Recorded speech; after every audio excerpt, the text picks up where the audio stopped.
Hi, my name is Sarah, and this is a lav mic, a supposed upgrade from my last mic because it's supposed to reduce echo. Unfortunately, it makes me sound like Matthew McConaughey, and because I was wearing a flimsy shirt, it was banging on my chest the entire video, so I am very sorry. Hopefully it's not too distracting and you can still pay attention to this video because some of y'all do need to pay attention to this video. Okay, forgive me. Bye. This is tea, not alcohol, I promise. Hello, mic is on, Sarah's on. Welcome back to Girl Chat. It is cuffing season, and a lot of y'all are dangerously close to lowering your standards just so you don't feel that cold at night. If you're thinking about going back to your ex because you want someone to watch Squid Game with, if you're thinking about cuffing that sneaky link that has been inconsistent with you for a whole year, don't you fucking do it. In this video, we're gonna talk about how to be happy single, and I wasn't born enlightened. In fact, I was a complete mess since I became single, really. But I feel like I finally mastered how to be comfortable and happy. So I'm gonna let you guys in on a little bit of my relationship journey, how to be emotionally independent and how to be happy. But before we get into that, I have a pretty big announcement, which is that my baby, my firstborn, as of October 3rd, SACHEU Beauty will be officially at ULTA, which includes the roller, the gua sha, and thick skin, which is my absolute favorite serum, especially since winter is coming. I love that we're working towards making our products more accessible, and I freaking love ULTA. I remember when I was in college, I was living in a small town and there were no beauty stores, no Sephora, nothing. The best we could do was CVS. And I remember when they announced there was gonna be an ULTA store, I lined up first thing in the morning at 9 a.m. because they were giving away coupons to like the first people who enter the store. And I must have lined up for like an hour to get a $25 coupon. So I'm so excited that we're finally gonna be launching at ULTA. The next time you're at ulta.com and you're doing your beauty shopping, you can also get yourself a roller or pick up a thick skin with your order.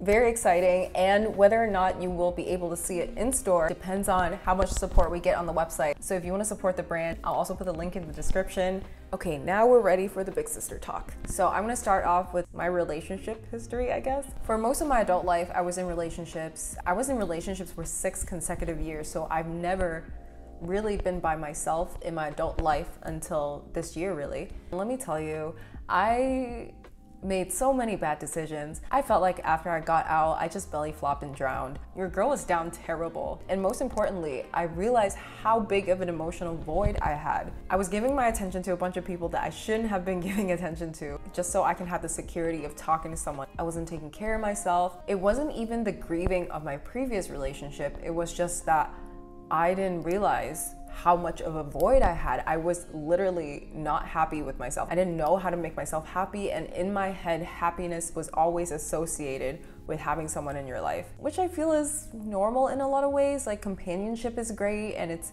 beautiful, but you shouldn't feel like your entire life is spiraling just because you don't have a boo. And that's where I was for many months after my last breakup. I was trying to fill that void with so many self-destructive behaviors, and it took so much time before I finally realized that this is not the solution and there's actual inner work to be done. I feel like what I did, and I feel like a lot of people do this as well, is to mask certain emotional issues with a relationship, with another person, because a relationship can hide a lot. You get loved, you get validated. In a lot of ways, that's so much comfort. For me, not to get too deep, but I felt like because I didn't come from a super happy family and I never saw a model of a healthy relationship, that my inner child just was so eager to feel comfort with someone else, to have someone else take care of me and comfort me, that I was just out there like reaching, trying to look for someone to take care of me. But what that was doing is just delaying something that I had to do eventually, which is the self-love I needed to develop. And self-love is a term that gets thrown around so much. It's also very commercialized, but that inner work is so necessary. You don't realize how empty you are until you start filling yourself back up. For me, that was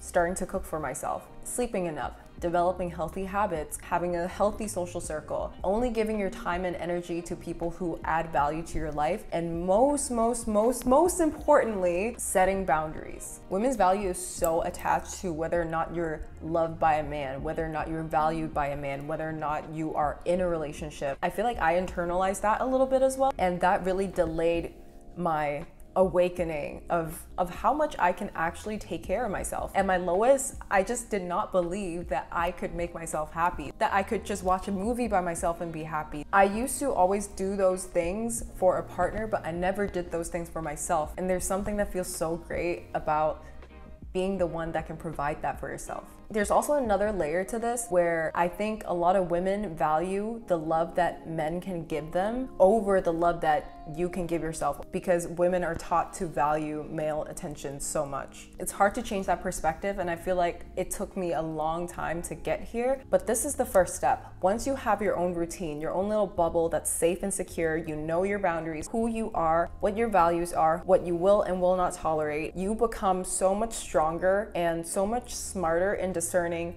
what is and isn't worth your time. Even if a guy ghosts you, you know what your value is because you have reinforced it by taking care of yourself every single day. Anything outside of that, how people treat you, that's none of your business. Yes, we're all human. It does hurt a little bit when you're mistreated because we all want to be loved and treated with respect. But if you don't have that secure bubble of self-love, what's gonna end up happening is your need to be in a relationship, ironically, is going to ruin your relationship because you yearn for that attachment so badly that you will lower your standards. And by that I mean you will accept any type of way that a person treats you, whether they show effort or not. In other words, you're gonna settle. You're gonna settle for someone who doesn't treat you very well. You're gonna compromise what you actually want, your values, just to make a connection work. And that's not doing justice to you. That's not doing justice to your future partner. I used to think, oh my God, I'm in my 20s. This is the time when I'm supposed to meet my soulmate. I need to have this done by this age, this done by this age. And now I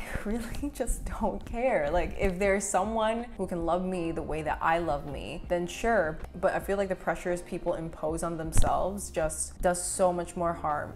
You need to remember, a relationship isn't intrinsically valuable. There are so many people out there in miserable relationships. In fact, a lot of relationships actually inspire me to be single. I'm not just comfortable, but I'm actually really enjoying my time by myself now. It just gives me an opportunity to focus on myself completely and to really work on myself through therapy, to really see, okay, here are things that I am proud of and grateful for, and here are things that I could work on. And this is a time for you to solely focus on yourself, to work on your trauma, learn new skills, and how to add value to yourself to become a better person and potentially a better partner in the future. And once you have all that together, you really know who you are, you know what you're about, you'll know immediately what kind of relationship you want to be in. Someone who actually genuinely fucks with you will give you the time of day, will give you that energy, will put in the effort to love you. And the more you train yourself to do that, instead of thinking, oh, but why did he ghost me? Be thankful. Be thankful that the trash took itself out. Be thankful that you learned of this person's character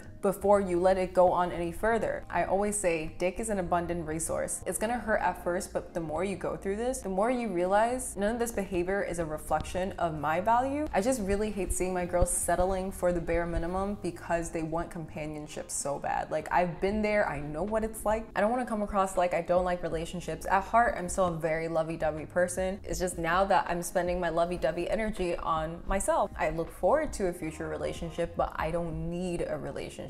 And that's a difference. And that difference is gonna bring you so much more peace. I know it's getting cold, get yourself a heated blanket, but there's so much more to life than just a relationship. And that's honest to God, the truth. And even if you're a person with a lot of love to give, make sure you're only giving it to people who are worth it. Nothing in life hurts me more than seeing women settle for the bare minimum. I hope y'all enjoyed this little big sister pep talk. Make smart choices. I believe in you. Leave all your girl chat topics in the comments, and I'll see y'all next week.